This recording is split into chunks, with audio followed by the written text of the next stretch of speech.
katanya cegah hipertensi dengan rutin. Dokter Ida dikenalin dulu dong. Oh iya, Kak Indra, nafsu banget sih Kak Indra. Gara-gara kepo ya sama buah tin. Betul. Maaf ya dokter Ida. Ya, Dokter Ida Gunawan, spesialis gizi klinis. Hari ini narasumber kita pemirsa, seperti biasa. Betul. Nah, jadi aku mau tanya tuh dok, bahwa cegah hipertensi katanya dengan rutin konsumsi buah tin. Fakta atau mitos tuh dok? Ya, ini adalah fakta ya. Oh fakta. Ya. Kenapa fakta? Gini, sebetulnya Dokter kalau nggak kehilangan ini kan ya dok? enggak, malah bagus ya jadi aksesoris. Jadi gini, yang namanya hipertensi itu sangat erat kaitannya dengan kandungan potasium atau kandungan kalium. Dan semua buah itu kaya akan kalium, kaya akan potasium, semua buah hampir. Nah pada buah tin ini atau buah ara atau dalam bahasa Inggris disebutnya buah fig ya, FIG itu, Fig. FIG. Jadi kalau kita searching di internet itu fig fruit itu akan keluar adalah buah tin atau buah ara. Dan ini ternyata tinggi akan kalium. Jadi kalau rajin kita makan buah apapun juga sebaiknya berwarna-warni ya otomatis akan mencegah terjadinya kasus hipertensi. Baik. Ya. Baik, nah dok, ini ada juga masyarakat yang memberi tanggapan katanya jantung sehat dengan konsumsi buah tin. Ini fakta atau mitos dok? Ya, ini adalah fakta. Fakta lagi. Hebat ya. Makanya luar lagi biasa booming. khasiatnya ya. Benar ya, Dok? Nah kok bisa gini, untuk kesehatan jantung kita membutuhkan satu, kadar lemaknya harus baik ya. Iya. Sering sekali kolesterol dikaitkan dengan kesehatan jantung. Nah yang namanya buah itu hampir kolesterolnya sedikit bahkan nol. Buah tin ini salah satu diantaranya. Kemudian buah tin ini juga mengandung lemak yang termasuk jenis lemak yang baik. Yang mempunyai aktivitas terhadap proteksi jantung. Yang ketiga, buah tin ini juga kaya akan serat. Dan kita tahu bahwa serat itu sangat bagus untuk membantu mencegah peningkatan kolesterol. Jadi kalau banyak makan lemak, dengan adanya serat maka akan diikat oleh serat untuk akhirnya akan dibuang dari tubuh kita. Waduh. Ya, jadi banyak sekali Banyak manfaatnya. sekali. Aku mau cobain ini ya, coba ya. Iya, Ini kalau kita perlu ini buka ditanam nih ya. di rumah Kak Iya Indra. boleh nih. Loh ya bentuknya ini ada tekstur-tekstur seperti ini gitu Iya. ya. Ini coba. Coba Kak Indra, enak nggak Kak? Enak. Padahal Enak. sebenarnya yang itu belum matang loh. Hah? Enak Yang loh. matang itu kan warnanya merah ya betul. dok ya. Merah ungu seperti manggis. Kalau Ada matang rasanya Gimana? enak. Jadi Rasanya, ada Kak Indra? manis-manisnya. Iya. Terus apa? Itu ada kayak ada biji-biji kecil-kecilnya gitu. Kenyal-kenyal gitu. Aku Iya. jadi kepo deh. Pengen tahu. Pengen Oh, coba juga. Ternyata ini bisa dimakan langsung ya, Dok? Betul. Unik loh rasanya, bener. tinggi. Enak. Seratnya tinggi dan juga biji-biji yang tadi itu kaya akan lemak yang baik. Waduh, Makanya sifatnya bener-bener ini buat dari surga ya. Iya, enak banget Bagus ternyata. ya, Apalagi ya. yang matengnya ya. Nah, itu dia ya. Iya. Nah, nanti mungkin kita akan mengetahui ya kira-kira ini mengolahnya itu seperti apa, yang baik itu seperti apa gitu ya, Dok ya. Nanti sesaat lagi ya, pemirsa jangan kemana-mana, tetap bersama kami di Ayo hidup sehat. Nah ini dok, ini kan kalau tadi ya di Alkitab ada, di kitab suci juga ada, dan kalau di Islam sendiri itu juga apa disebutkan dalam Al-Quran di surat At-Tin ya, demi buah tin dan buah zaitun, demi gunung Tursina. Nah jadi apa ini diriwayatkan oleh Abu Darda ya, jadi sekiranya ya Nabi bersabda bahwa sekiranya kukatakan ada buah-buahan yang turun dari surga maka itulah buah tin. Karena buah-buahan surga itu tanpa biji, makanlah ia karena ia dapat menghentikan wasir dan bermanfaat menyembuhkan encok gitu dok. Nah tuh Iya. fakta ya dok ya? Iya, dan ternyata memang bagus sekali dia Ya. untuk wasir. Ya. Pertanyaannya kok bisa bagus untuk wasir? Tadi saya katakan bahwa buah tin ini sangat kaya akan serat ya. Jadi dalam satu porsi buah tin itu kira-kira 40 gram. Nah 40 gram dia mengandung serat kira-kira 3 gram. Jadi cukup banyak, apalagi model makannya. Tadi lihat Bekti makan Ya. bersama kulit-kulitnya Ya, dimakan ya, semua. ya. Nah itu komposisi seratnya Jauh lebih lebih tinggi. baik. Nah, tingkatkan vitalitas dengan rajin mengkonsumsi buah tin itu fakta atau mitos tuh? Ya ini juga fakta. Fakta juga. Wah benar-benar dari tadi fakta Lumayan banyak sekali ya banget ya. manfaatnya ya. Nah pertanyaannya kok bisa tingkatkan vitalitas? betul. Buah tin ini sangat kaya akan antioksidan. Dan antioksidannya sangat populer untuk memberikan kekuatan, vitalitas, memperbaiki sel yang rusak, dan mencegah kanker. Jadi sangat baik memang buah ini. Wow. Nah, ini ada lagi nih dok, masyarakat yang beranggapan katanya rajin mengkonsumsi buah tin dapat mengatasi anemia. Nah, ini fakta atau mitos? Ya, ini adalah fakta. Fakta lagi. Nah, pertanyaannya gini, kok bisa? Buah tin ini kaya akan Fe atau zat besi ya.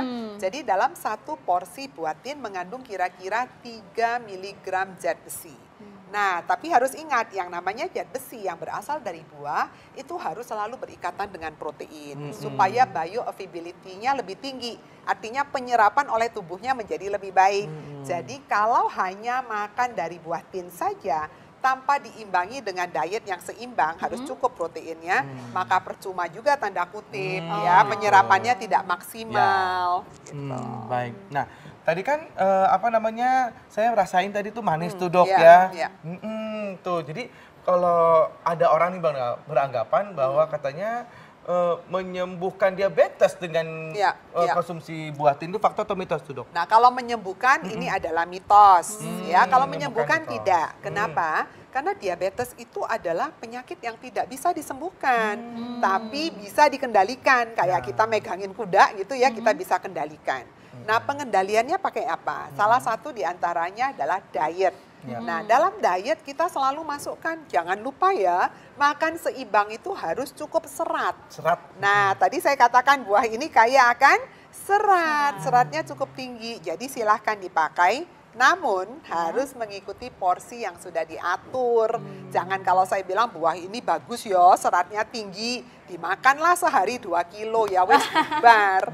Ya, karena tetap kandungan gulanya tinggi ya buah ini ya. Tetap dia kaya akan sukrosa, fruktosa, dan glukosa. Tetap ada. Nah, Ya. kalau misalnya Yang orang manis-manis. dengan diabetes boleh makan ini dok? Boleh, Oh, tapi boleh. ngikutin jumlahnya. Jadi biasanya penyandang diabetes kita nggak sebut sebagai pasien diabetes, Ya. kita sebut penyandang diabetes atau diabetesi itu diberikan buah kira-kira 1 hari boleh 3 sampai 4 porsi. Nanti akan dibagi seimbang sesuai dengan porsi sayurannya.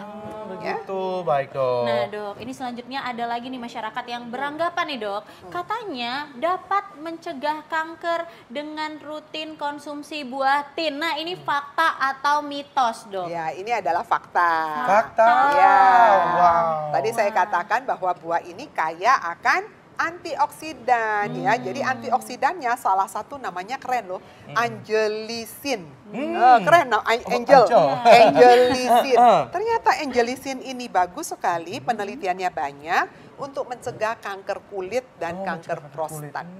Ya, jadi cukup bagus antioksidannya. Jadi berarti buah tin ini bukan sebagai pengganti obat ya dok ya? Dia Ya, hanya bukan. membantu Saja. untuk... Ya, betul sekali. Nah, dok, ini mengkonsumsi dengan rutin buah tin ini dapat mengatasi atau meredakan stres dan mengatasi insomnia. Nah, Itu fakta atau mitos, dok? Ini mitos. Oh, nggak ada Nah, mitos. inilah yang Mitos. mitos setelah Iya. tadi banyak banget pertanyaan ya. Jadi ini mitos ya. Jadi nggak ada kaitannya. Ya. Kalau kita biasanya insomnia dan stres itu ya urusannya nanti yang berbeda. Beda lagi. Memang makanan bisa membantu, tapi tidak akan mengobati ya. Ya. Jadi banyak sekali solusi-solusinya. Ya, baik. Ya. Iya, nah dok, ini kan kita otomatis kan banyak banget nih khasiat dari buah Ya, tin. ya. Bagaimana sih cara mengkonsumsi yang baik? Berapa Ya. kali dalam seminggu dan seberapa banyak gitu dok? Oke. Apa setiap hari gitu mentang-mentang baik kan? Yang dokter bilang tadi sampai 2 kilo. 2 kilo sehari ya. Jadi gini, Gimana, Dok? yang namanya buah itu hampir semua buah. Tidak hanya buah tin saja yang baik. Kebetulan kita bahas buah tin dengan keuntungannya ya. Prinsipnya makanlah buah setiap hari sebanyak 3 sampai 5 porsi. Satu porsi itu kira-kira antara 60 sampai 100 gram tergantung jenis buahnya ya. Nanti ada ukurannya kita bisa pakai. Dan usahakan untuk selalu bervariasi. Jangan cuman kalau buatin Senin sampai Minggu, pagi sampai malam. Enggak juga ya, jadi harus bervariasi. Nah, cara makan buah yang paling baik tentunya dimakan segar. Kebanyakan kita melakukan pengolahan, proses pengolahan itu akan ikut mengurangi kandungan zat gizi yang ada di dalam gitu. si buah tadi. Termasuk penambahan. Kayak kita bikin selai, kita tambahkan lagi si gula kan. Jadi makin banyak kandungan gulanya. Padahal buahnya sendiri sudah manis Iya, tadi ya. betul Jadi sekali. paling bagus dimakan segar. Baik ya. dok. Nah ini kalau dilihat-lihat ini kan ya khasiatnya banyak sekali gitu ya. Tapi sekarang ini yang lagi apa namanya berada di masyarakat juga ini lagi happening juga ya, yang bisa berkhasiat juga adalah aromaterapi atau Minyak minyak esensial gitu kan ya. Aku tuh kebetulan juga suka punya juga tuh. Kadang dioles, kadang ada yang diminum dikit gitu ya, dioles-olesin di lidah juga gitu. Iya. Nah, itu sebenarnya kayak gimana itu aman apa enggak ya, Dok ya? Nah, oleh karena itu nih, supaya kita tahu minyak esensial itu apakah benar berkhasiat dan aman atau tidak, makanya pemirsa, jangan lupa saksikan Ayo Hidup Sehat sesaat lagi, karena kita akan ngebahas tentang minyak esensial oil yang lagi happening ini ya. Betul. Terima Jangan kasih dulu sama kemana-mana. dokter. Terima kasih dokter. Thank you, Dok. Sampai ketemu lagi ya, Dok ya. Sampai ketemu ya. Oke, jangan kemana-mana pemirsa ya. Kita akan kembali setelah yang satu ini. Tetap bersama kami di Ayo Hidup Sehat.